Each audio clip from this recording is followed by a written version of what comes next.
Assalamualaikum warahmatullahi wabarakatuh. Perkenalkan, saya Meliana Febrianti dengan NIM 432191100027 dari program studi S1 Akuntansi, Fakultas Ekonomi dan Bisnis Universitas Mercu Buana. Pada kesempatan kali ini, saya akan mempresentasikan proposal penelitian saya dengan judul Pengaruh Karakter Eksekutif dan Transfer Pricing terhadap Tax Avoidance dengan Kepemilikan Institusional sebagai Variabel Moderasi. Studi empiris pada perusahaan manufaktur sektor barang konsumsi subsektor makanan dan minuman yang terdaftar di Bursa Efek Indonesia periode 2018 sampai 2022. Sebelumnya saya ingin mengucapkan terima kasih kepada Ibu Mutia SEMSI selaku dosen pembimbing yang telah membimbing dan membantu saya dalam menyelesaikan proposal ini. Pada proposal penelitian saya terdapat 3 pokok pembahasan yang terdiri dari bab 1 yaitu pendahuluan, bab 2 kajian pustaka, rangka penelitian dan hipotesis, dan bab 3 yaitu desain dan metode penelitian. Selanjutnya kita mulai di bab 1 yaitu pendahuluan. Pada bab 1 pendahuluan, latar belakang dari penelitian ini adalah pajak merupakan sesuatu yang sangat penting bagi suatu negara, karena pajak salah satu sumber pendapatan atau sumber dana bagi suatu negara. Dengan adanya pajak, sebuah negara dapat melakukan segala jenis pembangunan serta dapat mendukung jalannya sebuah pemerintahan. Peraturan atau ketentuan mengenai perpajakan akan selalu dikaji serta diperbaharui seiring berjalannya waktu. Hal tersebut dilakukan tentu saja untuk meningkatkan sebuah tanggung jawab bernegara bagi para wajib pajak. Besarnya target penerimaan pajak dengan realisasi penerimaan pajak sesuai dengan data yang telah dipublikasikan oleh Kementerian Keuangan pada tabel yang telah disajikan, mulai dari periode 2018 sampai 2022. Dari tabel tersebut, dapat diketahui bahwa target penerimaan pajak dengan realisasi penerimaan pajak di Indonesia pada kenyataannya sulit untuk merealisasikan target pajak sebesar 100% atau bahkan lebih. Namun, pada tahun 2021 sampai 2022, Indonesia menunjukkan presentasi realisasi target penerimaan pajak yang mengalami kenaikan sebesar 104% sampai 115%. Kemudian, di bab 1, terdapat fenomena tax avoidance. Yang pertama, Tax Justice Network melaporkan bahwa terdapat dampak dari upaya penghindaran perpajakan. Indonesia diperkirakan menderita kerugian hingga 4,86 miliar US dollar per tahun atau setara dengan 68,7 triliun kurs rupiah saat itu.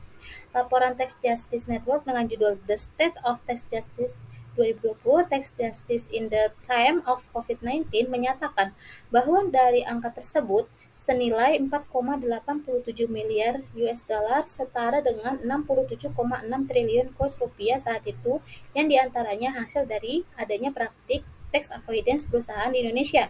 Sedangkan tersisa 78,83 juta US dollar atau setara dengan 1,1 triliun berasal dari wajib pajak orang pribadi. Kementerian Keuangan mematok target penerimaan pajak di tahun 2020 mencapai 1.198,82 triliun. Tax Justice Network juga menggambarkan dalam situasi pandemi COVID-19 jumlah praktik tax avoidance setara dengan 1,09 juta gaji tenaga medis. Adapun dalam laporan Tax Justice Network mencatat Indonesia menduduki peringkat keempat Asia setelah Cina, India, dan Jepang.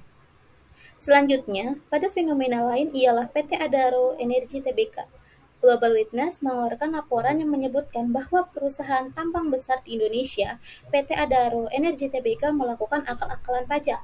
Adaro diduga telah melakukan sedemikian rupa mengatur sehingga pajak bisa membayar sebesar 125 juta US dollar atau setara dengan 1,75 triliun kurs 14.000 rupiah, lebih rendah daripada yang seharusnya dibayarkan di Indonesia. Dalam konteks laporan Global Witness, PT Adaro disebutkan melakukan transfer pricing.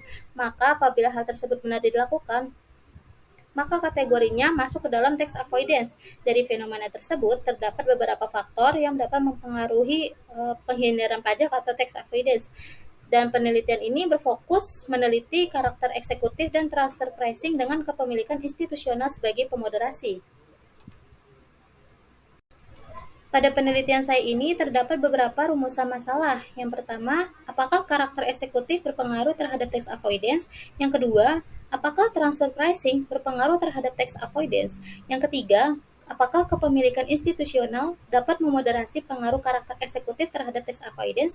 Dan yang terakhir, apakah kepemilikan institusional dapat memoderasi pengaruh transfer pricing terhadap tax avoidance? Selanjutnya, tujuan dari penelitian ini adalah yang pertama untuk mengetahui dan menganalisis pengaruh karakter eksekutif terhadap tax avoidance. Yang kedua, untuk mengetahui dan menganalisis pengaruh transfer pricing terhadap tax avoidance. Yang ketiga, untuk mengetahui dan menganalisis pengaruh karakter eksekutif terhadap tax avoidance dengan kepemilikan institusional sebagai variabel moderasi. Dan yang terakhir, untuk mengetahui dan menganalisis pengaruh transfer pricing terhadap tax avoidance dengan kepemilikan institusional sebagai variabel moderasi. Kemudian kita beralih ke bab 2 yang berisi kajian pustaka, rangkap penelitian, dan hipotesis. Pada bab 2 kajian pustaka, teori keagenan menurut Jensen dan Macklin tahun 1976, dalam Darsani dan Soekarta tahun 2021, dan Yuni dan Setiawan tahun 2019, teori keagenan adalah interaksi yang berdasarkan kontrak antara prinsipal sebagai pemberi kuasa dan agen yang merupakan pihak yang berwenang dalam suatu perusahaan manajemen, ingin mendapatkan kompensasi dari laba yang tinggi.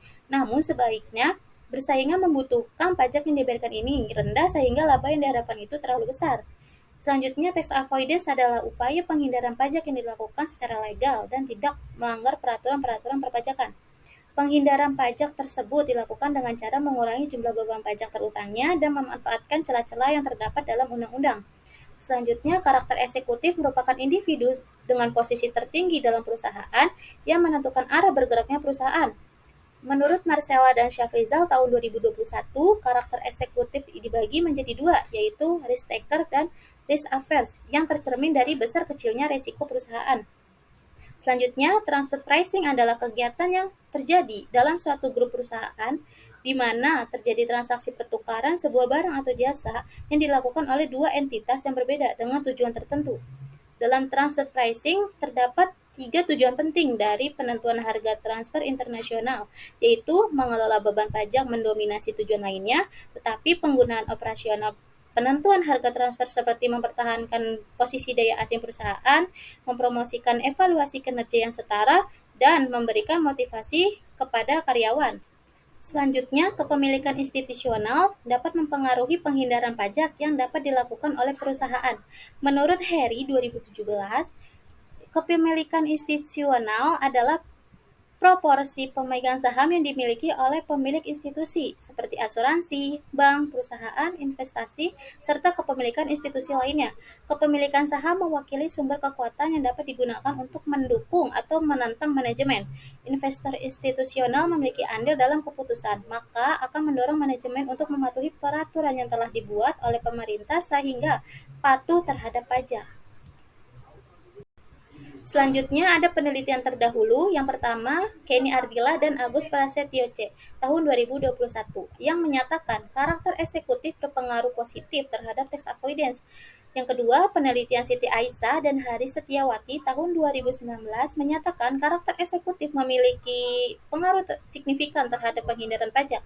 Sedangkan kepemilikan institusional tidak memiliki pengaruh signifikan terhadap penghindaran pajak.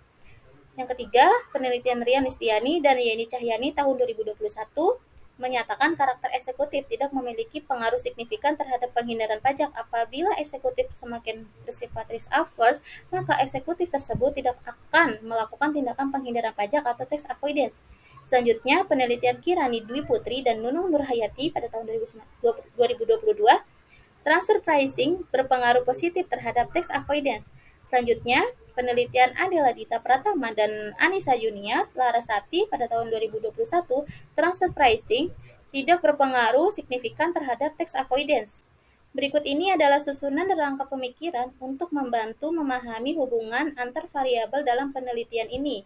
Dapat dilihat, X1 karakter eksekutif berpengaruh terhadap tax avoidance, lalu untuk X2 transfer pricing berpengaruh terhadap tax avoidance, lalu kepemilikan institusional sebagai pemoderasi memperkuat pengaruh karakter eksekutif terhadap tax avoidance, dan kepemilikan institusional sebagai pemoderasi memperkuat pengaruh transfer pricing terhadap tax avoidance. Berdasarkan landasan teori, rangka pemikiran dan penelitian terdahulu dalam penelitian ini, maka hipotesis yang akan diajukan dan diuji pada penelitian ini adalah sebagai berikut. Hipotesis 1A, karakter eksekutif berpengaruh negatif terhadap tax avoidance. Hipotesis 1B, kepemilikan institusional dapat memperlemah pengaruh positif karakter eksekutif terhadap tax avoidance. Hipotesis 2A, transfer pricing berpengaruh positif terhadap tax avoidance. Lalu hipotesis 2B, kepemilikan institusional memperkuat pengaruh positif transfer pricing terhadap tax avoidance. Beralih ke bab 3 yang berisi desain dan metode penelitian. Selanjutnya, desain penelitian. Pada penelitian ini, penulis menggunakan penelitian kasual, yaitu penelitian yang bertujuan untuk menguji pengaruh antar dua variabel atau lebih, atau variabel independen, terhadap variabel lainnya, yaitu variabel dependen. Variabel independen yang digunakan dalam penelitian ini ialah karakter eksekutif dan transfer pricing terhadap variabel dependen, yaitu tax avoidance dengan kepemilikan institusional sebagai variabel moderasi. Studi empiris pada perusahaan manufaktur sektor barang konsumsi subsektor makanan dan minuman yang terdaftar di Bursa Efek Indonesia periode 2018 sampai 2022. Selanjutnya adalah pengukuran variabel alat ukur yang akan digunakan pada penelitian ini sebagai berikut yang terdapat di tampilan layar.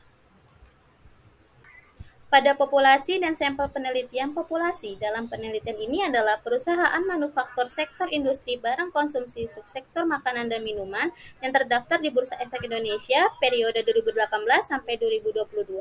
Sedangkan metode pemilihan sampel pada penelitian ini dengan menggunakan metode purposive sampling, yaitu pemilihan sampel dengan beberapa kriteria tertentu yang telah ditentukan. Kriteria-kriteria dari perusahaan tersebut ialah sebagai berikut. Yang pertama, perusahaan manufaktur sektor industri barang konsumsi subsektor makanan dan minuman yang terdaftar di Bursa Efek Indonesia periode tahun 2018 sampai 2022 sejumlah 30. Yang kedua, perusahaan yang tidak menyajikan laporan keuangan secara lengkap di Bursa Efek Indonesia periode tahun 2018 sampai 2022 sejumlah 18. Lalu sehingga jumlah perusahaan yang menjadi sampel penelitian berjumlah 12. Dengan demikian, jumlah data penelitian dan tahun pengamatan selama 5 tahun periode 2018 sampai 2022 sejumlah 60. Selanjutnya, pada penelitian ini, metode analisis data yang digunakan yaitu menggunakan penghitungan komputasi program SPSS, yaitu aplikasi yang digunakan untuk melakukan analisis statistika tingkat lanjut, analisis data dengan algoritma machine learning, analisis string, serta analisis big data yang diintegrasikan untuk membangun platform data analisis. Data pada penelitian ini ada 4 tahapan. Yang pertama yaitu statistik deskriptif, memberikan gambaran atau deskripsi suatu data yang dilihat dari nilai rata-rata atau mean, standar deviasi, varian, maksimum, minimum, sum, average, rank, kurtosis, dan skewness atau kemencengan distribusi. Kemudian yang kedua, ada uji asumsi klasik, yaitu untuk memastikan bahwa data dalam penelitian terhindar dari penyimpangan asumsi dan telah terdistribusi normal. Uji ini terdiri dari uji normalitas, uji multikolinearitas, uji heteroskedastisitas, dan uji autokorelasi. Lalu kemudian yang ketiga ada uji analisis regresi linear berganda. Kemudian yang terakhir ada uji hipotesis, ini terdiri dari koefisien determinasi atau R kuadrat, uji signifikansi simultan atau uji statistik F, ada uji signifikansi parameter atau uji statistik T. Baiklah, sekian presentasi dari proposal penelitian bab 1 sampai bab 3 saya. Kurang lebihnya mohon maaf dan semoga bermanfaat bagi kita semua. Terima kasih atas perhatiannya. Wassalamualaikum warahmatullahi wabarakatuh.